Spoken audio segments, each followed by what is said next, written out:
দায়িত্ব নিয়েই শাসন জারি মধ্যপ্রদেশের মুখ্যমন্ত্রী মোহনের। নিষেধাজ্ঞা জারি রাজ্যে প্রকাশ্যে মাংস বিক্রিতে। একই সঙ্গে নিষেধাজ্ঞা জারি ধর্মীয় স্থান ও জনবহুল এলাকায় মাইক ব্যবহারে। বুধবার শপথ নিয়েই রাজ্যের বিধিনিষেধ জারির কথা জানান তিনি। জানিয়েছেন রাজ্যের অতিরিক্ত মুখ্য সচিব রাজেশ রাজোরা।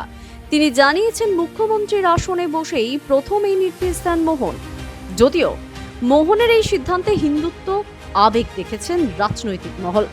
তাদের দাবি, সংঘ ঘনিষ্ঠ মোহন এভাবে শুরু থেকেই হিন্দুত্বের আবেগেই শান দিলেন। মধ্যপ্রদেশের নতুন মুখ্যমন্ত্রী মোহন অবশ্য সাংবাদিক সম্মেলনে বলেছেন, নতুন মন্ত্রিসভার প্রথম বৈঠকে বেশ কয়েকটি সিদ্ধান্ত নেওয়া হয়েছে। প্রকাশ্যে মাংস কাটা ও বিক্রি বন্ধ নিয়েও এদিন আলোচনা হয়েছে। এর জন্য বিধি নিয়মের কথাও ভাবা হয়েছে। মাংস বিক্রিতে রাশ টানার পাশাপাশি লাউড স্পিকার ব্যবহারে বিধিনিষেধ জারি হয়েছে।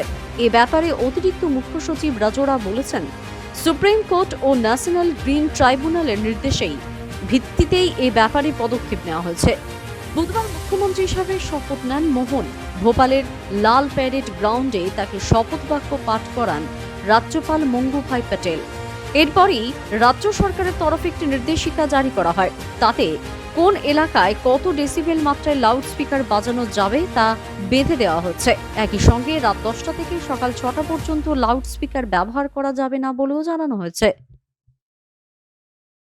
দ্য সহজ পাঠ, সহজ কথা, সঠিক তথ্য।